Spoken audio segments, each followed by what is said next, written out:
ನಮಸ್ಕಾರ ಎಲ್ರಿಗೂ ವೀಣಾ ಗೌಡ ಚಾನಲ್ಗೆ ಸ್ವಾಗತ.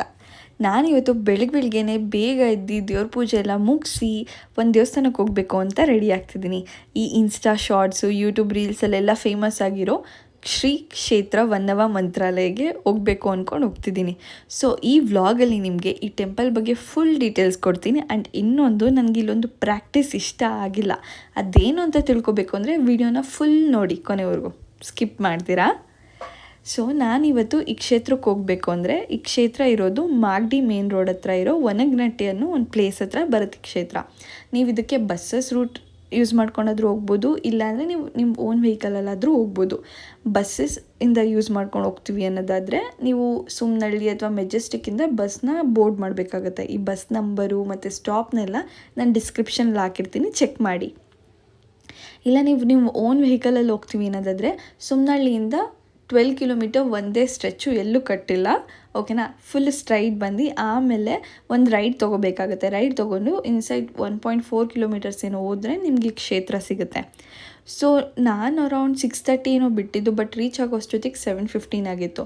ನಾನೇನು ಅಂದ್ಕೊಂಡು ಬಿಟ್ಟಿದ್ದೆ ಅಂದರೆ 7:15ಗೆಲ್ಲ ಯಾರು ಎದ್ದು ಬರ್ತಾರೆ ದೇವಸ್ಥಾನಕ್ಕೆ ಅಂದ್ಕೊಂಡ್ಬಿಟ್ರೆ, ಬಟ್ ಅಲ್ಲಿ ನನ್ನ ಗೆಸ್ಸು ಫುಲ್ ರಾಂಗ್ ಆಗಿತ್ತು. ಸಿಕ್ಕಾಪಟ್ಟೆ ಜನ ಇದ್ದರು ಅಷ್ಟು ಗಂಟೆಗೆ. ಆ್ಯಂಡ್ ಎಸ್ಪೆಷಲಿ ಗುರುವಾರ ಆಗಿರೋದ್ರಿಂದ ಸಿಕ್ಕಾಪಟ್ಟೆ ಜನ ಇದ್ದರು. ನಾನು ಇಲ್ಲಿ ನಿಮ್ಗೊಂದು ಏನು ಟಿಪ್ಸ್ ಕೊಡಬೇಕು ಅಂದ್ಕೊಂಡು ಇಷ್ಟಪಡ್ತೀನಿ ಅಂದರೆ, ಲೈಕ್ ನೀವೇನಾದರೂ ದೂರದಿಂದ ಬರೋದಾಗಿದ್ದರೆ ಒಂದಿನ ಬೇಗನೆ ಅಂದರೆ ಹಿಂದಿನ ದಿನ ನೈಟೇ ಬಂದು ನೀವು ಅಲ್ಲಿ ಸ್ಟೇ ಮಾಡಿಬಿಟ್ಟು ಬೆಳಗಿನ ಜಾವ ಬೇಗ ಇದ್ದು ನಿಮ್ಮ ಪೂಜೆ ಎಲ್ಲ ಮುಗಿಸ್ಕೊಂಡು ಬೇಗ ಮನೆ ಬಿಡ್ಬೋದು. ಏಕೆಂದರೆ ಗುರುವಾರ ಮತ್ತು ಭಾನುವಾರದ ಹೊತ್ತು ಬೆಳಗ್ಗೆ ಹೊತ್ತು 5 ಗಂಟೆಯಿಂದನೇ ಅಲ್ಲಿ ಪೂಜೆ ಮತ್ತು ಕಾಯಿ ಕಟ್ಟೋದೆಲ್ಲ ಸ್ಟಾರ್ಟ್ ಆಗುತ್ತಂತೆ. ಸೊ ಇದು ನೋಡಿ ತಲೆಯಲ್ಲಿ ಇಟ್ಕೊಳ್ಳಿ, ನೆಕ್ಸ್ಟ್ ಟೈಮ್ ನೀವೇನಾದರೂ ಬರಬೇಕು ಅಂತ ಅಂದ್ಕೊಂಡ್ರಿ ಅಂದರೆ. ಸೊ ಇಲ್ಲಿ ಏನು ಮಾಡಬೇಕು ಅಂದರೆ, ಫಸ್ಟು ನೀವು ದೇವಸ್ಥಾನದೊಳಗಡೆ ಹೋದ್ಮೇಲೆ ನಿಮ್ಗಲ್ಲಿ ರೈಟ್ ಸೈಡಲ್ಲಿ ಒಬ್ಬರು ಅರ್ಚಕರು ಇರ್ತಾರೆ. ಅಲ್ಲೋಗಿ ನೀವು ಹೇಳ್ಕೊಬೇಕು, ಲೈಕ್ ನೀವು ಎಂತಕ್ಕೆ ಬಂದಿದ್ದೀರಾ, ಏನು ಕಷ್ಟ ಇದೆ ಅಂತ ಹೇಳ್ಕೊಂಡಾಗ ಅವ್ರು ನಿಮಗೆ ಎಷ್ಟು ವಾರ ಕಾಯಿ ಕಟ್ಟಬೇಕು ಮತ್ತು ಬರೀ ಕಾಯಿ ಕಟ್ಟಿದ್ರೆ ಸಾಕ ಇಲ್ಲ ತುಪ್ಪದ ದೀಪನೂ ಕಟ್ಟಬೇಕಾ ಅಂತ ಹೇಳ್ತಾರೆ. ಅದನ್ನು ಕೇಳಿಸ್ಕೊಂಡು ನೀವು ನಿಯರ್ ಬೈ ಅಲ್ಲಿ ಕ್ಯಾಶ್ ಕೌಂಟರ್ ಇರುತ್ತೆ, ಹೋಗಿ ಹೇಳಿದ್ರೆ ಅವ್ರು ನಿಮ್ಮ ಹತ್ರ 760 ರೂಪೀಸ್ ಚಾರ್ಜ್ ಮಾಡ್ತಾರೆ.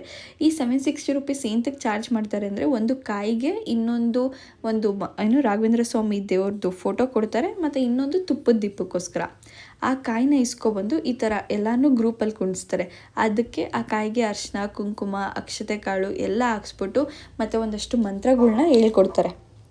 ಆ ಮಂತ್ರ ಎಲ್ಲ ಹೇಳಾದ್ಮೇಲೆ ಆ ಕಾಯಿನ ಗಟ್ಟಿಗೆ ವೈಟ್ ಬಟ್ಟೆಯಿಂದ ಕಟ್ಟಿಸ್ಬಿಟ್ಟು ಅದ್ರ ಮೇಲೆ ನಿಮ್ಮ ಡೀಟೇಲ್ಸ್ನೆಲ್ಲ ಬರ್ಸ್ತಾರೆ. ನಿಮ್ಮ ನೇಮು, ಎಷ್ಟು ವಾರ, ಎಲ್ಲಿಂದ ಬರ್ತಿದ್ದೀರಾ ಮತ್ತು ನಿಮ್ಮ ಫೋನ್ ನಂಬರ್ ಎಲ್ಲ ಬರ್ಸ್ತಾರೆ. ಅದಾದಮೇಲೆ ನೀವು ತುಪ್ಪದ ದೀಪ ತೊಗೊಂಡು ಅಂಟಿಸ್ಕೊಂಡು ಅದನ್ನು ಹೋಮಕುಂಡ ಇರುತ್ತೆ, ಏನದು ದೇವ್ರದ್ದು ವಿಗ್ರಹದ ಮುಂದೆ ಅಲ್ಲೋಗಿ ನೀವು 8 ಸುತ್ತು ಸುತ್ತಬೇಕಾಗತ್ತೆ. ಅದಾದಮೇಲೆ ಕಾಯಿ ಹಿಡ್ಕೊಂಡು 16 ಸುತ್ತು ಸುತ್ತಬೇಕಾಗತ್ತೆ. ಅದಾದಮೇಲೆ ಟೋಟಲ್ ಬೃಂದಾವನನ ನೀವು 30 ಸುತ್ತು ಸುತ್ತಬೇಕಾಗತ್ತೆ. ಇದೆಲ್ಲ ಆದಮೇಲೆ ನೀವು ಕಾಯಿ ಕಟ್ಟಬೇಕಾಗತ್ತೆ. ಕಾಯಿ ಕಟ್ಟೋಕ್ಕೆ ಅಲ್ಲಿ ಆಲ್ಫಾಬೆಟಿಕಲ್ ಆರ್ಡರ್ ವೈಸು ಸ್ಟ್ಯಾಂಡ್ಸ್ ಹಾಕಿರ್ತಾರೆ. ಅಲ್ಲೋಗಿ ನಿಮ್ಮ ನೇಮ್ ಯಾವ ಆಲ್ಫಾಬೆಟಿಂದ ಸ್ಟಾರ್ಟ್ ಆಗುತ್ತೋ ಅಲ್ಲೋಗಿ ಕಾಯಿ ಕಟ್ಟಬೇಕಾಗತ್ತೆ. ನೋಡ್ಕೊಂಡು ಕಟ್ಟಿ, ಬಿಕಾಸ್ ನೆಕ್ಸ್ಟ್ ವಾರ ಬಂದು ನೀವು ಅದನ್ನು ಬಿಚ್ಚಬೇಕಾಗತ್ತೆ. ಸೊ ಅವಾಗ ಕಳ್ಕೊಳ್ಳೋ ಪರಿಸ್ಥಿತಿ ತಂದ್ಕೋಬೇಡಿ. ಆ್ಯಂಡ್ ಇನ್ನೊಂದು, ಇದೆಲ್ಲ ಏನು ಮಾಡ್ತಿದ್ದೀರಾ ಫಸ್ಟ್ ಡೇ, ಅದು ಸಂಕಲ್ಪ ದಿನ ಅಂತ ಕರೀತಾರೆ. ಅದನ್ನು ವಾರದ ಲೆಕ್ಕ ಬರಲ್ಲ. ನೆಕ್ಸ್ಟ್ ವಾರ ಏನು ಬರುತ್ತೋ ಅದು ವಾರದ ಲೆಕ್ಕ ಬರುತ್ತೆ. ನೆಕ್ಸ್ಟ್ ವಾರ ನೀವೇನು ಬರ್ತೀರೋ ಅದೇ ದಿನ ನೆಕ್ಸ್ಟ್ 21 ವಾರನೂ ನೀವು ಬರಬೇಕಾಗತ್ತೆ. ಆ್ಯಂಡ್ ಇನ್ನೊಂದು, ಆ ದಿನ ನೀವು ಈರುಳ್ಳಿ, ಬೆಳ್ಳುಳ್ಳಿ, ನಾನ್ ವೆಜ್ ಏನು ತಿನ್ನಬಾರ್ದು, ಫುಲ್ಲು ಸ್ಟ್ರಿಕ್ಟಾಗಿರಬೇಕು. ಅದನ್ನು ನೆನ್ಪಿಟ್ಕೊಳ್ಳಿ. ಸೊ ಇದೆಲ್ಲ ಆದಮೇಲೆ ಪೂಜೆ ಎಲ್ಲ ಮುಗಿದ ಮೇಲೆ ಅಲ್ಲೇ ನಿಮಗೆ ಪ್ರಸಾದ ಸಿಗುತ್ತೆ. ಅಲ್ಲೋಗಿ ನೀವೇ ನಿಮ್ಮ ತಟ್ಟೆಗೆ ಎಷ್ಟು ಬೇಕೋ ಅಷ್ಟು ಹಾಕ್ಕೊಂಡು ತಿನ್ಬೋದು. ಸೊ ಇಷ್ಟೆಲ್ಲ ಆದಮೇಲೆ ಇದೆಲ್ಲ ಒಳ್ಳೆ ಪಾರ್ಟ್, ಓಕೆನಾ. ನನಗೆ ಇದೆಲ್ಲ ಸಿಕ್ಕಾಪಟ್ಟೆ ಇಷ್ಟ ಆಯಿತು. ನನಗೂ ಗುಡ್ ವೈಬ್ಸ್, ಲೈಕ್ ಅದೊಂದು ಪಾಸಿಟಿವ್ ಎನರ್ಜಿ ಬಂತು. ಬಟ್ ನಂಗೆ ಏನು ಇಷ್ಟ ಆಗಿಲ್ಲ ಅಂದರೆ, ಅಲ್ಲಿ ಈ 21 ವಾರ ಆದಮೇಲೆ ಆ ಕಾಯಿನ ಒಂದು ಹೋಮ ಮಾಡಿ ಹೋಮದ ಅಗ್ನಿಕುಂಡಕ್ಕೆ ಹಾಕ್ತಾರೆ. ಬಟ್ ಆ ಹೋಮ ಮಾಡೋಕ್ಕೆ 8,000 ರೂಪಾಯಿ ಚಾರ್ಜ್ ಮಾಡ್ತಾರೆ, ಓಕೆನಾ. ಅದು ನನಗೆ ಇಷ್ಟ ಆಗಿಲ್ಲ. ಬಿಕಾಸ್ ಎಲ್ಲರ ಹತ್ರ ದುಡ್ಡಿದೆ ಅಂತ ಹೇಳೋಕ್ಕಾಗಲ್ಲ. ಒಬ್ರೊಬ್ರು ದುಡ್ಡು ಇದ್ಕೊಂಡು ಬರ್ತಾರೆ, ಒಬ್ರೊಬ್ರು ದುಡ್ಡಿಲ್ದಿರ ಬರ್ತಾರೆ, ಏನೋ ಕಷ್ಟಕ್ಕಂತ ಬರ್ತಾರೆ. ಅದಕ್ಕೆ ಅವರು 8,000 ರೂಪಾಯಿ ಅಂತಲೇ ಫಿಕ್ಸೆಡಾಗಿ ಚಾರ್ಜ್ ಮಾಡ್ಬಾರ್ದು. ನಿಮ್ಮಿಂದ ಎಷ್ಟಾಗುತ್ತೋ ಅಷ್ಟು ಕೊಡಿ ಅನ್ನೋ ಥರ ಹೇಳಂಗಿರಬೇಕಿತ್ತು. ಅದು ನನಗಿಷ್ಟ ಆಗಿಲ್ಲ. ಸೊ ಇಷ್ಟೆಲ್ಲ ಇನ್ಫಾರ್ಮೇಷನ್ಸ್ ಇದೆ. ಆ್ಯಂಡ್ ಈ ಪ್ಲೇಸ್ದು ಲೊಕೇಶನ್ನು ಮತ್ತು ಅಲ್ಲಿ ಯಾರನ್ನ ಕಾಂಟ್ಯಾಕ್ಟ್ ಮಾಡಬೇಕು ಅವ್ರ ನಂಬರ್ನೆಲ್ಲ ನಾನು ಡಿಸ್ಕ್ರಿಪ್ಷನಲ್ಲಿ ಹಾಕಿರ್ತೀನಿ, ಬಸ್ ರೂಟ್ದು ನಂಬರ್ಸ್ನೆಲ್ಲ ಸೇರಿಸಿ.